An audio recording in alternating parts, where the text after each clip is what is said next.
로마서 6장 십자가의 길 성경 요약.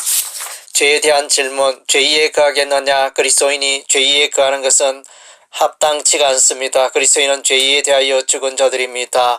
죄에 거할 수 없는 이유. 6장 3절 14절. 그리스도인은 세례를 받음으로 예수와 함께 십자가에 죽었습니다. 십자가는 모든 그리스도인을 하여금 새 생명 가운데 행하게 하는 것입니다. 우리 옛사람은 십자가에 못 박혀 죽었습니다. 새사람이 죄에게 종노를 하지 아니하는 것은 예수 안에서 이렇게 되었기 때문입니다. 새사람은 예수께서 부활하신 것처럼 사망을 이기고 부활에 동참하게 될 것입니다. 십자가 길은 죄에 대하여 죽는 것이며 하나님에 대하여 사는 것입니다. 그러므로 그리스도인은 죄에 대하여 죽고 죄에게 자신을 내주지 말아야 합니다.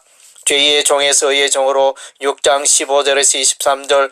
그리스도인은 율법 아래에 있지 않고 은혜 아래에 있습니다. 그리스도인은 죄의 종이 아니라 의의 종으로 살아야 합니다. 그리스도인은 십자가의 복음으로 말미암아 죄의 종에서 해방되어 의의 종이 되었습니다. 우리가 의의 종으로 살아갈 때 하나님의 거룩함의 열매를 맺으며 하나님의 선물인 영생에 참여하게 될 것입니다. 묵상. 십자가의 참된 의미를 이해하지 못하고 살아갈 때 그릇된 신앙생활로 흘러가게 되며 세상을 향하여 무기력한 삶을 살게 된다. 첫째로 십자가 때문에 죄 문제가 해결된 것이다. 십자가 때문에 죄의 쇠사슬이 끊겼다. 십자가 때문에 죄의 종으로부터 해방된 것이다. 십자가 때문에 율법의 정죄로부터 자유하게 된 것이다. 이와 같은 십자가 여력은 세례를 받은 자에게 나타난다. 둘째로 십자가 때문에 그리스도와의 연합을 이루게 된다. 세례는 그리스도 예수와의 연합이다.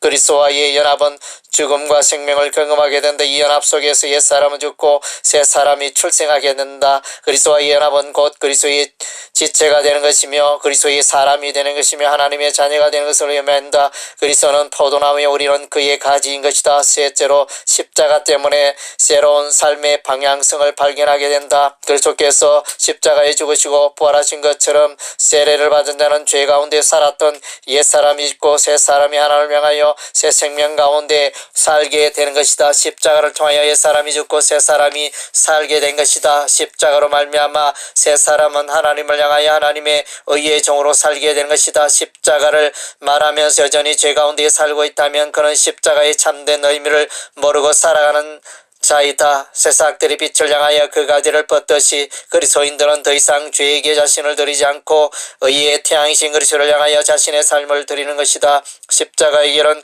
죄에서 떠나며 하나님께로 나가는 것이다. 그것은 죄의 종으로부터 해방되어 의의 종으로 살아가는 길이다. 그것은 날마다 예수 그리스도의 거룩하심을 닮아가는 길이다. 십자가 길을 걷는 자는 더 이상 죄에게 자신을 드리지 않고 의에게 자신을 드리는 것이다.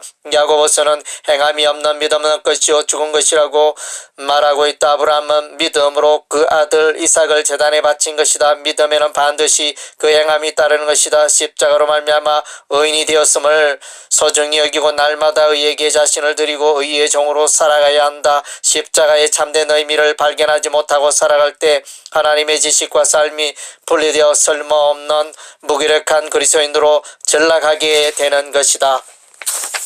오솔길. 신자들이 계속하여 죄 가운데 산다는 것은 말이 되지 않는다.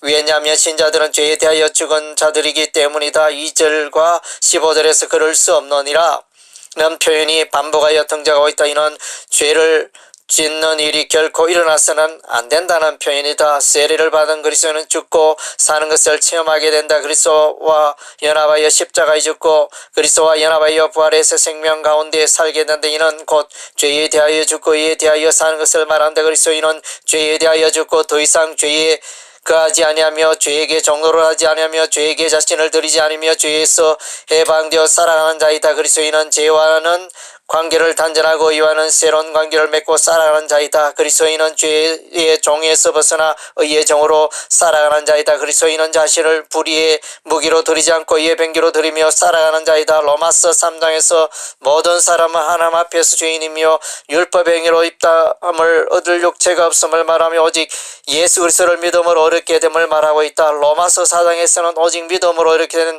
아브라함을 소개하며 할례자나 무할례자가 동일하게 믿음으로 얻게 이렇게 되는 길이 열려져 있음을 말하고 있다. 로마서 5장은 아담과 예수 그리스도를 대조하면서 예수께서 죄인들을 위하여 십자가에서 피 흘리심으로 말미암아 의의 선물과 영생의 선물을 신자들이 받게 되었음을 말하고 있다. 그리고 로마서 6장은 믿음으로 출발한 신자들이 더 이상 죄 가운데 살지 말고 자신의 의의 무기로 들어서 거룩함에 이르는 열매를 맺도록 권면하고 있다. 이것을 위하여 세례의 의미를 다시 한번 되새기고 있는 것이다. 그 세례는 십자가에서 그리스도와 연합하여 죽는 것이며 그리스도의 부활의 영광에 참여하며 거룩함의 열매를 맺으며 새 생명을 추구하는 역동성을 말한다. 그리스도와 합하여 세례를 받은 그리스도인은 더 이상 죄 가운데 거하지 아니하며 하나님의 거룩함과 의 가운데 자신을 드리며 새 생명의 열매를 맺으며 사는 것이다. 믿음으로 이렇게 되면 하나님의 은혜로 단번에 이루어지는 사건이지만 신분적으로 인이된 그리스도인은 거기서 멈추지 않고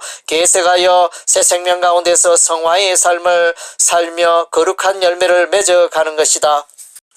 성경으로 돌아가자. 아무리 강조해도 지나치지 않다. 성경으로 돌아가는 것은 한국 교회를 살리는 길이다. 서점에 가면 홍수와 같이 많은 책들이 쏟아져 나오지만 정작 성경 본문을 이해하는 데 여전히 마땅한 책을 찾기가 쉽지 않다. 로마서를 쓰게 된 배경도 누구나가 본문을 쉽게 이해할 수 있는 책을 만들어보자는 취지에서 출발하였다. 이미 사도행전 통독 큐티, 모세오경 통독 큐티를 만든 바 있지만 약간은 가벼운 수준의 책들이었다. 이번에는 누구에게나 즐거움을 줄 수 있는 책을 만들기 위하여 다수의 주석들을 인용하며 준비하였지만 여전히 부족하다. 하지만 1년을 훌쩍 넘는 기간 동안에 정성을 다하여 준비한 책인지라 모두에게 일독을 권하고 싶다.